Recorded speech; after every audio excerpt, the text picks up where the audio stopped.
이제 우스갯얘기로 이제 그렇게 표가 붙은 거 답답하시죠? 저는 환장하겠어요. 제가 이 얘기를 왜 하는가 하면 오늘 지금 청소년부 캠프가 지금 진행돼서 방송실에 엔지니어들이 지금 다 밖으로 나갔습니다. 지금 아마 저기 앉아 있는 우리 집사님이 환장하겠다고 지금 그럴 것 같아요. 그냥 화면이 까맣다가 사람 나왔다, 악보 나왔다, 악보도 줄었다, 커졌다 하면서 조금 이해가 필요합니다. 그리고 여러분들 가운데 좀 방송 이쪽에 관심이 있으신 분들은 좀 함께 좀 헌신해 주시면 더 우리 예배가 원활하게 또 주님께서 받으시기 합당하게 드려질 줄로 합니다. 좀 격려가 필요한 상황입니다. 어제 뉴스를 보니까요, 경상북도 어딘가에 40도가 넘게 온도가 올라갔다는 뉴스를 제가 잠깐 봤습니다. 40도가 넘으면 우리 대중 목욕탕에 가면 온탕의 온도가 그 정도 되거든요. 그 날씨가 그 정도이면 참 우리가 힘든 상황들을 지금 겪고 있습니다. 예년 그 어느 해보다도 지금 굉장히 더운 날씨들인데요. 이제 달력 보니까 내일 모레가 이제 말복입니다. 이제 더위가 얼마 남지 않았다고 하는 거죠. 우리 좀 덥지만 우리 인사를 나누는데 인사말을 이렇게 하십시다. 내일 모레가 말복입니다. 이렇게 인사를 나누겠습니다. 앞뒤 저 분들하고. 네.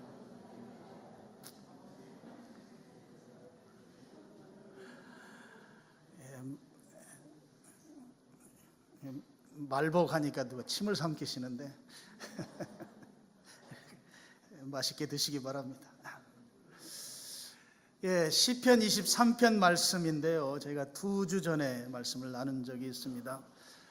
이렇게 말씀을 준비하면서 덥고 힘들고 지치는 때인데 좀 쉼과 평안을 함께 나누는 것이 지금 이 덥고 힘들 때 우리에게 좀 힘이 되겠다, 이런 생각이 좀 많이 들었습니다. 그래서 다시 시편 23편을 폈습니다. 특별히 오늘은 6절 말씀을 중심으로 해서 좀 은혜를 나누기를 원합니다. 6절 말씀을 우리 같이 한번 다시 읽어보겠습니다. 시작. 내 평생의 선하심과 인자하심이 반드시 나를 따르리니 내가 여호와의 집에 영원히 살리로다. 여러분, 이 6절 말씀을 우리가 더 풍성하게 은혜를 누리기 위해서는 그 여러 단어들 가운데 특별히 그 따른다고 하는 단어의 의미를 좀 더 깊이 알면 더 이 말씀이 은혜롭습니다. 여기 따른다는 말은 앞에 누군가가 가고 있고 뒤에서 따라가는 거죠. 쫓아가는 것입니다. 굉장히 긍정적인 의미의 표현인데요.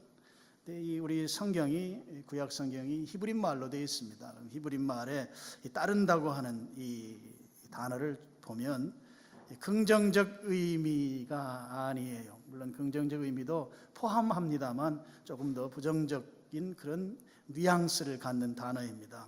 어떤 의미, 어떤 뉘앙스가 있는가 하면 경찰과 도둑을 생각하면 좀 이해가 쉽습니다. 앞에 뭔가 잘못한 사람이 도망가고 있고 뒤에서 그를 잡기 위해서 쫓아가는 사람, 쫓아가는 것이죠. 그러니까 이 말은, 따른다고 하는 말은 추격하고 추적하고 쫓아가서 붙잡고 이런 의미를 담고 있는 말입니다. 보통 이제 쫓아가서 붙잡는다고 할 때 그것이 부정적인 그런 뉘앙스를 갖는 표현이다. 특별히 따른다고 하는 말이 그런 측면에서 만약에 붙잡히면 붙잡은 자에 의해서 해코지를 당할 것이 이제 분명합니다. 일반 상식인 것이죠. 시편 23편 6절을 보면 지금 나를 따른다, 나를 뒤쫓아온다, 나를 붙잡기 위해서 좀 부정적 뉘앙스가 있는 표현이에요. 나를 추격하고 나를 쫓아오는데, 나를 추격하고 쫓아오는 것이 어떤 나를 죽이기 위해서 아주 흉악한 킬러, 자객이 나를 쫓아와서 죽이려고 하고 나를 체포하려고 하는 것이 아니라 하나님의 선하심과 인자하심이 반드시 꼭 확실하게 나를 붙잡는다, 뭐 이런 의미입니다. 그러니까 지금 여기에 붙잡히면 우리는 이제 은혜를 입는 것이죠.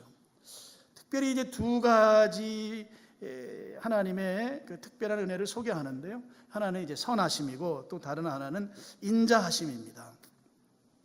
선하심이라는 것이 무엇일까요? 선하심이라고 하는 것은 우리가 창세기를 보면 좀 더 이해하기가 쉽습니다. 창세기에 이 선하다고 하는 말이 처음 쓰인 것이 창세기 1장에 나와요. 1장에 보면 하나님께서 천지를 창조하신 창조의 내용들로 기록되어 있습니다. 찾을 필요는 없으시고요. 거기에 보면 하나님께서 날마다 창조하시고 꼭 하시는 말씀이 있으세요. 보시기에 좋았다, 좋았더라. 또 사람을 창조하고는 보시기에 심히, 따라가시는 분이 계시네요. 심히 좋았더라. 여기에 좋다, 좋다, 좋다. 이 좋다는 말이 히브리 말로 선하다는 말과 동일한 단어를 사용하고 있어요. 그러니까 선하다는 말이 이제 좋다는 의미를 갖는데요. 이게 무슨 말씀인가 하면 피조물에 대해서 하나님이 평가하시는 거예요. 피조물을 보고 하나님께서 만들어 놓고 나서 야 좋다, 정말 좋다, 하나님 마음에 드신다고 하는 것이죠. 하나님께서 원하시는 목적에 맞도록 존재하는 것을 선하다 이렇게 말하는 거예요. 하나님이 보시고 나를 보고 여러분을 각자를 보고 하나님이 좋으시다 그러면 이게 선한 것이다 하는 거죠. 이 시편 23편은 다윗이 쓴 시입니다. 다윗은 우리가 잘 알죠. 다윗은 그렇게 그 다윗의 인생의 그 전기를 쓰라고 하면 굉장히 행복한, 해피한 그런 기록을 할 수 없는 사람이 다윗이에요. 부모님 슬하에서 자랄 때에는 부모님으로부터 그렇게 인정받았던 아들이라고 볼 수가 없어요. 막내 아들이고 또 큰 아들들은 뭐 아버지하고 같이 겸상도 하고, 예를 들면 작은 아들은 막내인 다윗은 뭐 밖에 나가서 일하고 뭐 이런 걸 보면 그렇게 가정에서도 이렇게 좀 존중이 여김받질 못했던 게 아닐까 하는 것이죠. 그리고 그가 이제 골리앗을 때려 눕힌 후에 이제 사회적으로 유명 인사가 되고 이제 왕이 그를 이제 데려다가 신하로 채용하게 되는 거죠. 그러면서 이름을 날리게 됐는데, 여러분 아시는 대로 다윗이 사울 왕이 다윗을 죽이려고 하는 그런 내용들이 성경에 많이 등장합니다. 젊은 시절에 다윗은 사울에게 쫓겨다니는 인생이었어요. 붙잡히면 죽임당하는. 그러니까 얼마나 하루하루가 불안하고 걱정스럽고 잠자리에 들어도 내일 일어날 수 있을까 이런 걱정 속에 그가 살았다고 봐도 뭐 틀린 말이 아닙니다. 젊은 시절에 다윗 그렇게 행복한 삶이 아니었던 거죠. 사울이 죽이려고 자꾸 쫓아다니고 하니까 말이죠. 왕이 됐습니다. 왕이 됐을 때는 이제 그에게 이제 여러 아들들이 있습니다. 물론 이 처가 여러 명이기 때문에 이제 우리 흔히 아는 말로 배다른 자식들이 많이 있는데, 그 중에 아주 다윗을 어렵게 했던 아들 하나가 있어요. 우리 말로도 뭐 들어봐도 좀 버릇없게 생긴 아들입니다. 이름이 압살롬이에요.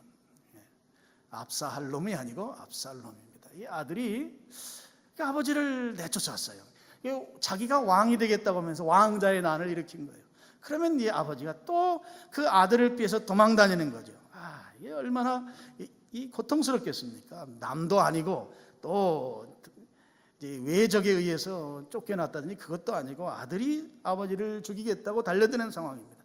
지금 다윗의 인생이라고 하는 것을 이렇게 보면 그야말로 일생을 도망 다니다가 말년에 예배당 짓겠다고 하면서 준비한 그거, 뭐 그 정도 생각하면 뭐 그렇게 다윗의 인생을 나쁘게 평가하는, 거의 사실대로 이야기한다고 볼 수 있겠습니다.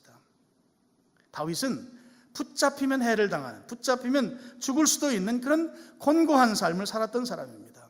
여러분, 이 모습, 도망다니고 쫓겨나고 하루하루가 불안하고 또 불편한 삶을 살고 더군다나 자식한테 그 아주 몹쓸 배반을 당해서 그 고통스러운 이 삶은 하나님 보시기에 좋은 삶은 아닌 거죠. 선하다고 말할 수 없고 좋다고 말할 수 없는 삶인 것이죠. 그럼 하나님이 이 선하심이 6절 나오는 말씀처럼 선하심과 인자하심이 반드시 내 평생 따른다고 할 때 지금 다윗의 그런 삶이라고 하는 것은 선하다라 말할 수 없다 하는 거예요. 그러면 하나님께서 선하게 다윗의 인생을 이끌어 가려고 하면 그의 삶 속에 있는 불편함을 제거시켜줘야 하는 거죠. 하나님의 선하심이라고 하는 것은 다윗의 삶 속에 있는 불편하고 고통스럽고 곤고한 모든 것들을 제거시켜주므로 회복시키는, 하나님이 보시기에 좋도록 회복시켜주는 삶이 하나님께서 나에게 선하심이 정녕 나를 쫓으리라고 한 그런 말씀이다 하는 것입니다. 다시 말씀드리면 우리의 삶 가운데 고통스러운 요소들이 있어서 지금 내 삶이 불편하면 이건 하나님 보실 때 보기 좋다 이게 아니라는 거죠. 선하다 이렇게 말할 수 없다는 거죠. 지금 내가 어떤 안 좋은 상황 가운데에서 오늘 살고 있다고 하면 이게 하나님 볼 때 야 너 보기 좋아 이렇게 말할 수 없다 하는 거예요. 이걸 선하신 하나님이 내 인생을 쫓아온다고 말할 수 없다 하는 것이죠. 그러면 하나님의 그 선하심이라고 하는 것은 내 불편하고 속상하고 안 좋은 것을 바꿔주셔야 하는 거예요. 하나님 보시기에 좋도록 하나님께서 상황을 변화시켜주는 그것이 하나님이 선하신 하나님이 되는 것이다 하는 것이죠.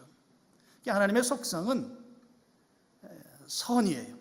하나님에게서 선이 나와요. 이 선이 피조물 우리들에게 이렇게 전이 되는 것이에요.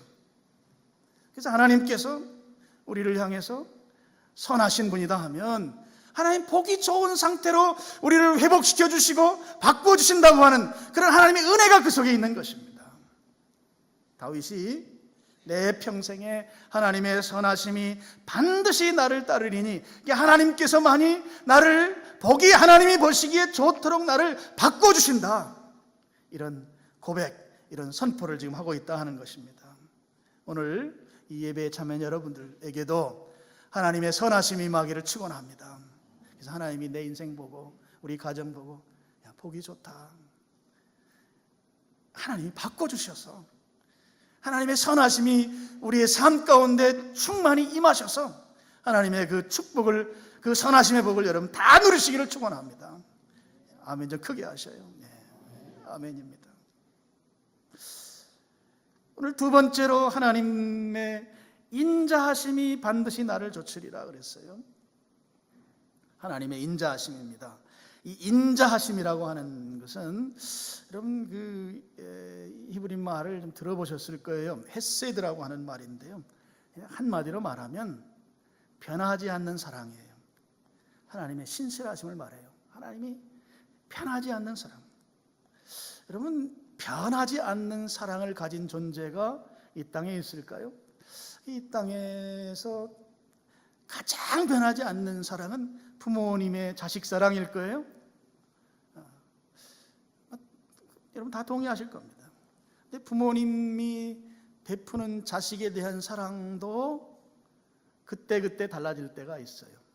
물론 가장 변하지 않는 사랑인 것은 분명합니다만, 근데 지금 여기에 여호와의 인자하심이라고 하는 이 사랑은 결코 변하지 않는 사랑이에요.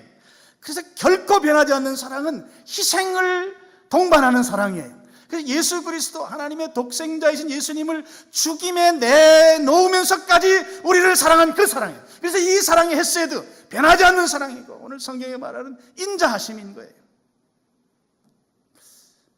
그래서 이 인자하심이라고 하는 말씀은 용서라고 하는 것을 포함하고 있는 그런 하나님의 변하지 않는 사랑입니다. 무한 용서예요. 무한 용서. 어떤 경우에도 용서, 어떤 죄악도 용서, 무한 용서. 이 주님의 인자하심을 잘 나타내주는 성경 말씀이 있어요. 우리 한 구절씩 보면서 우리가 나누기를 원합니다. 시편 103편 8절부터 11절인데 8절 말씀이 스크린에 보입니다. 우리 같이 읽어보겠습니다. 시작.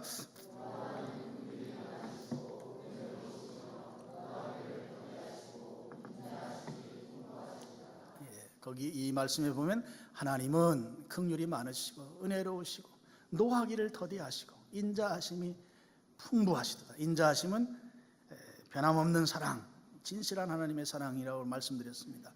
우리가 노한다고 하는 하나님의 분노를 좀 염두에 두시고 그 다음 구절 한번 읽어보시죠. 9절 시작. 경책하지 아니하시니 노를 영원히 품지 아니하시리다. 여기에도 하나님의 분노가 나와요. 그런데 9절 보면 자주 경책하지 아니하신다 그랬어요. 하나님이 인자하심이 풍부하시기 때문에 자주 경책하지 않는다. 이게 무슨 말씀인가 하면 여러분들 우리 자녀들 훈계할 때, 자녀들 교육할 때 부모들이 지금 잘못한 그것만 훈계해야 합니다. 이게 바른 자녀 교육이에요. 근데 우리들 대부분은 아닐 수 있습니다. 자식을 혼낼 때 옛날 거부터 다 끄집어내서 이야기하고 지적하고 그러면서 혼냅니다. 회초리를 때려도 그렇게 하는 거죠. 그러니까 자녀를 한번 혼내려면 그의 그 역사책을 다 꺼내서 막 다 혼낸단 말이죠. 어떤 아이가 저한테 그러다 목사님, 우리 엄마 하여튼 한번 혼내면 옛날에 했던 얘기 또 하고 저보고 목사님 미치겠어요 막 그러더라고요. 엄마 때문에 미치겠대요. 그래서 제가 뭐라고 했는지 아세요? 야, 미치지 말고 쏠쳐라 그랬어요. 이 수준 높은 유머를 잘 모르시는군요. 여기에 9절에 자주 경책하지, 스크린에서 성경 구절 보여주세요. 자주 경책하지 않는다고 하는 말씀은 내가 잘못한 것을 두고두고 꺼내가지고 하나하나 지적하면서 혼내지 않는다는 말씀이에요. 여러분 기분 좋아지지 않습니까? 여러분 옛날에 잘못했던 거 꺼내갖고 너 이놈 자식아 너 그때 이렇게 잘못했잖아 그거 혼내고 지금 또 잘못했잖아 또 혼내고 또 다음에 또 잘못하면 옛날에 A, B, C, D 막 쫙 지적하면서 혼내면 우리 주눅들 어떻게 살겠습니까? 하나님은 그런 하나님이 아니다는 거죠. 자주 경책하지 않는다는 말씀은 내가 잘못한 것을 두고두고 심심하면 야 아무개야 이리 와라 너 잘못했잖아 또 혼내고 또 가서 좀 괜찮으려고 하면 또 불러서 야 이놈아 너 그랬잖아. 우리 하나님은 그런 하나님이 아니다는 거예요. 그리고 노를 영원히 품지 아니하시리로다. 이 말씀 무슨 말씀인가 하면 하나님 용서하시면 다 잊어버린다는 거예요. 기분 좋지 않으세요? 나는 내가 잘못한 것을 내 기억 속에 두고 있을지 모르지만 하나님은 우리가 하나님께 자백하고 회개하면 하나님 잊어버리십니다. 하나님은 전혀 모르시네요. 전혀 기억 속에 조금도 남아있지 않으신 분이시라는 거예요. 여러분 과거에 정말 부끄러운 죄악을 범했더라도 하나님께 자백하면 하나님 다 용서해 주십니다. 희망을 갖길 바랍니다. 근데 우리는 이제 회개할 때 옛날 거 다시 꺼내서 하나님 저 이렇게 잘못했고 저렇게 했는데 뭔 얘기하냐 너 지금? 아니 기억이 없으니까. 이 말씀이 노를 영원히 품지 않는다는 말씀이에요. 10절 말씀 또 같이 읽어보겠습니다. 시작. 처벌하지는 아니하시며 죄악을 따라 우리에게 그대로 갚지 않아. 우리의 죄를 따라 우리를 처벌하지 않는다고 하는 말씀은요 이런 말씀입니다. 우리가 보통 하는 말 중에 눈에는 눈, 이에는 이라고 했어요. 이게 보복법입니다. 그대로 상대방의 한 대로 내가 그대로 보복하는 거죠. 근데 여기에 우리의 죄를 따라 우리를 처벌하지 않는다는 것은 내가 행한 행위대로 하나님께서 그대로 갚지 않는다는 말씀이에요. 만약에 여러분 내가 행한 범죄 행위에 대해서 그대로 하나님이 나에게 보복했으면 오늘 여기에서 저도 마찬가지고 여러분도 이렇게 앉아있기가 굉장히 힘들 겁니다. 하나님께서 내가 잘못해서 손으로 잘못해서 손 잘라버리고 눈 잘못해서 눈 빼버리고 또 생각 잘못해서 여기를 잘라버리면 지금 여기 와 있을 수가 없지 않겠어요? 하나님은 우리가 지은 죄 그대로 보응하지 아니하신다는 말씀이에요. 그 후반에 보면 우리의 죄악을 따라 우리에게 그대로 갚지는 아니하셨다. 조금 제가 앞에 설명한 거하고 이 뒤에 설명이 성경 구절이 같아 보이는데 그렇지 않아요. 뒤에는 하나님의 심판, 처벌의 기준이 그때그때 달라지지 않는다는 말씀이에요. 하나님은 우리를 처벌할 때 예전에는 그냥 말로만 했는데 오늘은 똑같은 잘못에 대해서 몽둥이 찜질하고 그런 분이 아니다 하는 거예요. 하나님께서 우리에 대해서 죄악을 다루시고 처벌하실 때 기준이 왔다 갔다 하는 분이 아니다 하는 거예요. 우리는 우리의 자녀에 대해서 그럴지 모르지만 하나님은 그렇게 하는 분이 아니다 하는 것이죠. 왜요? 인자하심이 크신 분이다 하는 것이죠. 11절 같이 또 읽어보겠습니다. 11절 시작. 이는 하늘이 땅에서 높음같이 그를 경외하는 자에게 그의 인자하심이 크신. 하나님은 편하지 않는 사랑을 가지고 계신 분이다. 그러니 우리가 믿어도 된다는 거예요. 우리가 신뢰할 수밖에 없다는 것이죠. 여러분, 저도 마찬가지고 여러분도 마찬가지고 우리 살면서 실수합니다. 나이가 들면 조금 덜 실수할 것 같지만 나이가 들어도 실수해요. 또 잘못도 합니다. 또 고의적으로 죄인적으로 알면서 죄도 범해요. 이게 참 어쩔 수 없는 우리의 약한 부분이죠. 그런 우리를 향해서 이 인자하신 하나님께서 노하기를 더디하시는 것이죠. 오래 참으신다는 것이에요. 그리고 한번 죄악을 사하시면 다시는 기억하지 않으신다는 것이에요.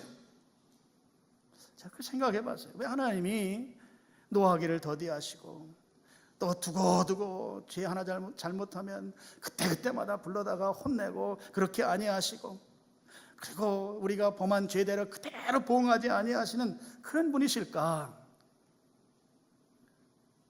제가 하나 마음속에 아주 굳건하게 드는 생각이 하나 있었어요.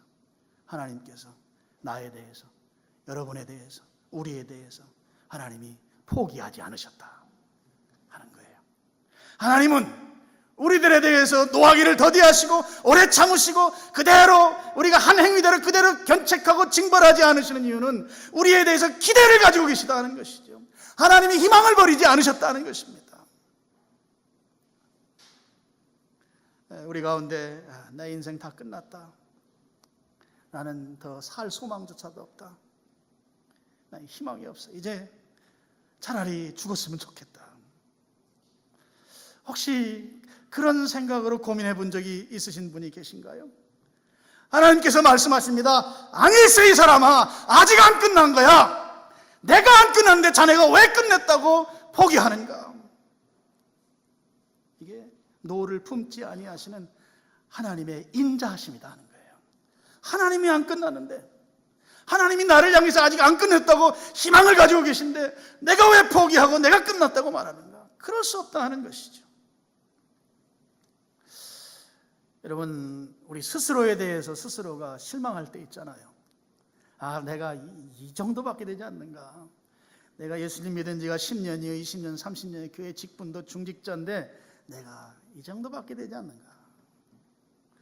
제가 이 말씀을 이렇게 설교를 쭉 적어가다가 뒤에 부분을 제가 좀 줄이고 노래 하나를 좀 같이 좀 들었으면 좋겠다는 생각이 들었어요.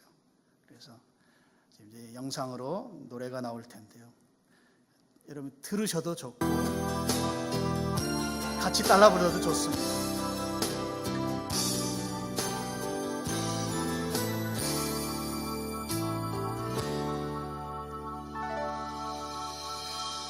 내가 먼저 손 내밀지 못하고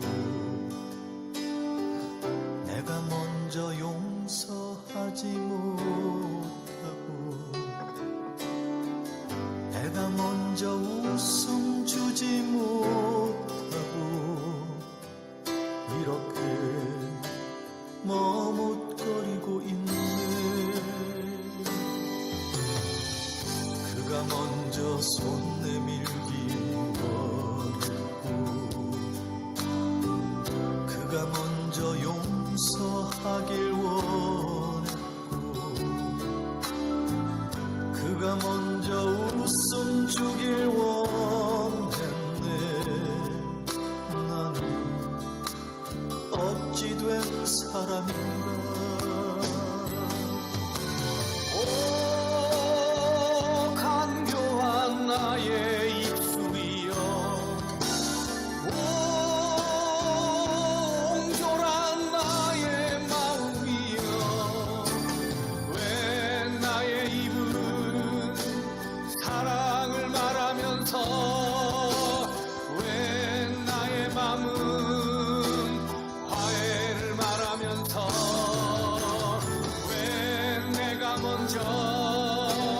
져줄 순 없는가? 왜 내가 먼저 손해볼 순 없는가?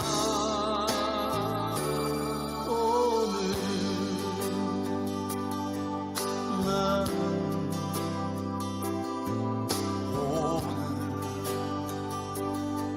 나는 주님 앞에서 몸둘바 모르고 이렇게 흐느끼며 서 있네. 어찌할 수 없는 이 마음 주님께 맡긴 채로 2절을 할 때는 같이 하겠습니다.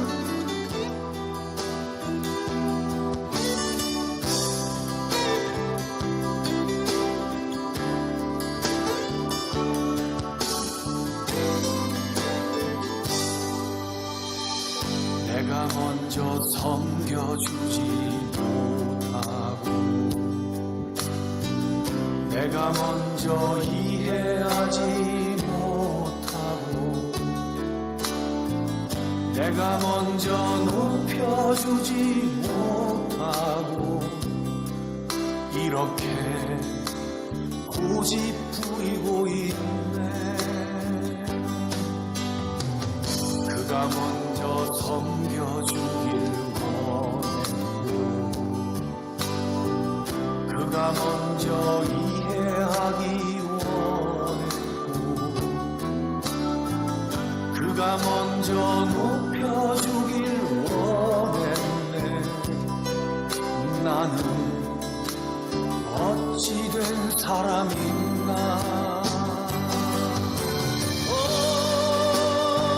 추악한 나의 욕심이여 서글픈 나의 자존심이여 왜 나의 입은 사랑을 말하면서 왜 나의 맘은 화해를 말하면서 왜 내가 먼저 져줄 순 없는가? 왜 내가 먼저 손해볼 순 없는가? 오늘 나는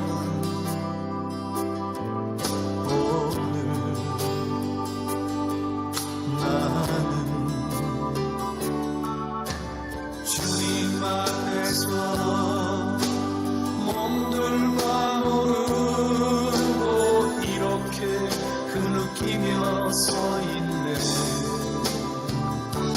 어찌할 수 없는 이 마음을 주님께 맡긴 채로 어찌할 수 없는 이 마음을 주님께 맡긴 채로.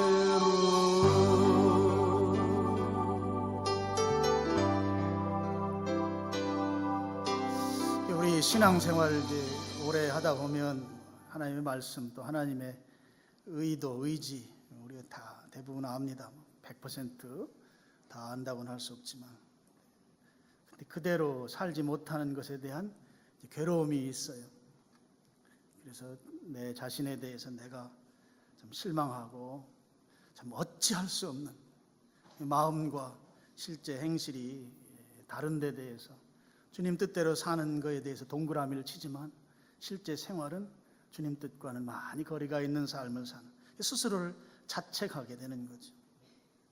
저 노래가 그런 우리의 심정을 잘 노래하고 있다고 보고 같이 좀 우리가 봤는데요. 근데 주님 하나님께서는 그 인자하심이 오늘 그런 것 때문에 힘들어하고 그 부분에서 내가 어떻게 할 수 없습니다 라는 우리에게 찾아오시는 것이죠. 그러면서 우리를 격려하고 우리를 위로하고 내가 너를 기다려주겠다. 하나님 오래 참으시는 그 하나님께서 우리를 회복시키시는 그 변하지 않는 그 사랑이 오늘 우리를 지배하신다 하는 것입니다.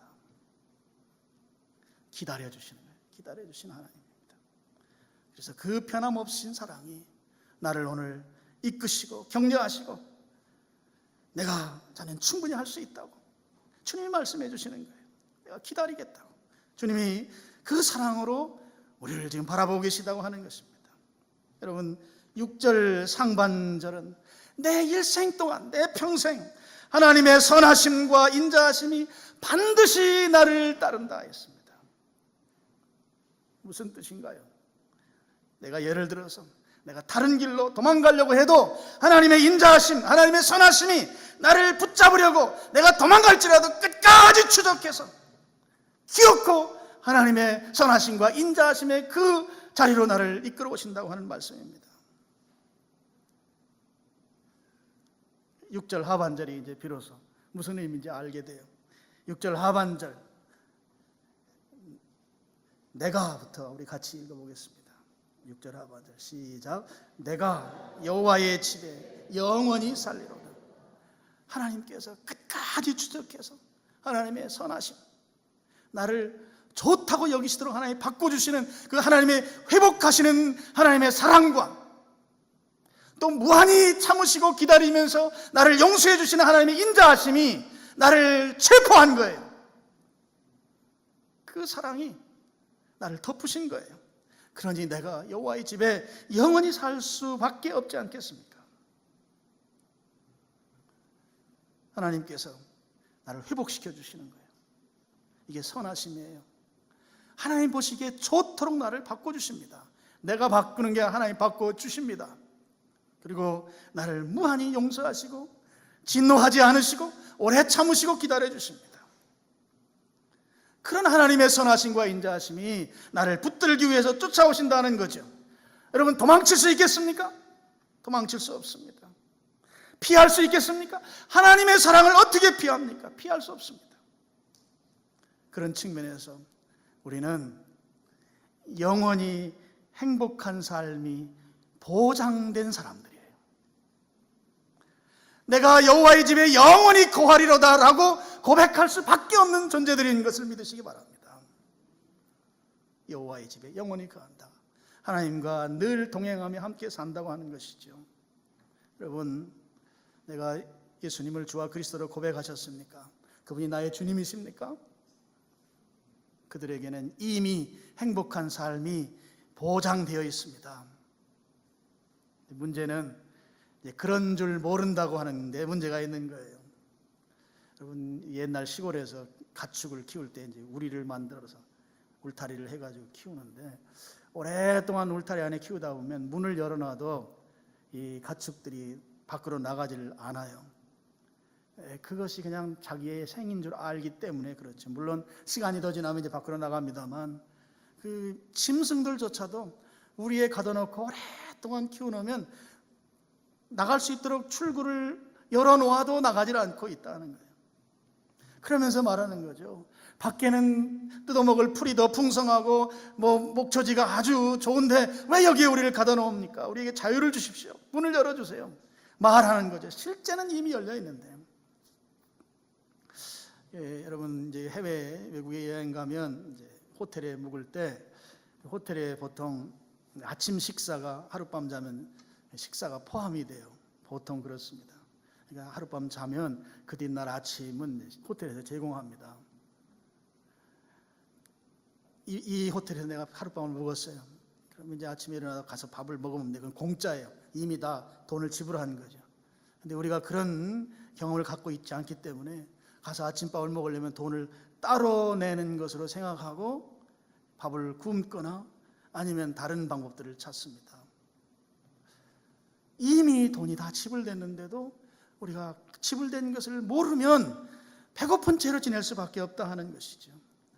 여러분, 우리는 지금 하나님의 선하심과 인자하심으로 인해서 이미 풍성한 삶이 확보된 사람들의 그 사랑 안에 있는 사람들입니다. 내가 가지고 있는 통장 계좌에 하나님께서 나에게 풍성한 잔고를 맡겨놓으셨어요. 이미 넣어주셨어요. 근데 난 뭐라 그래요? 나는 가진 게 없다는 거예요.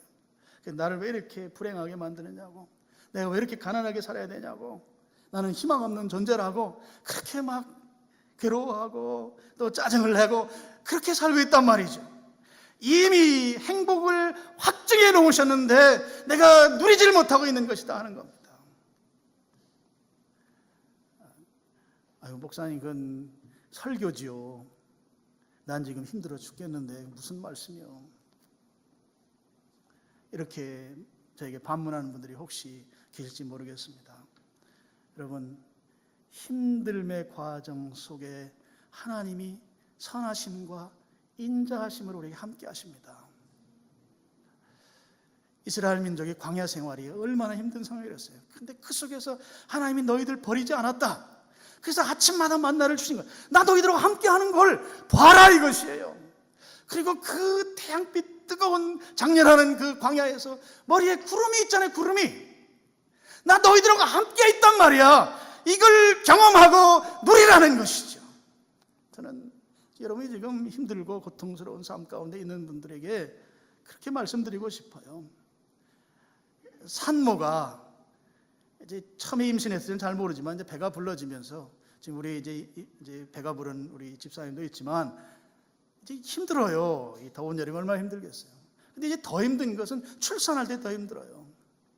뭐 전 경험해 보지 못해서 그 출산의 고통을 잘 모릅니다만, 그 여자분들 이야기가 인생에서 그보다 더 고통스러운 게 없다는 거예요.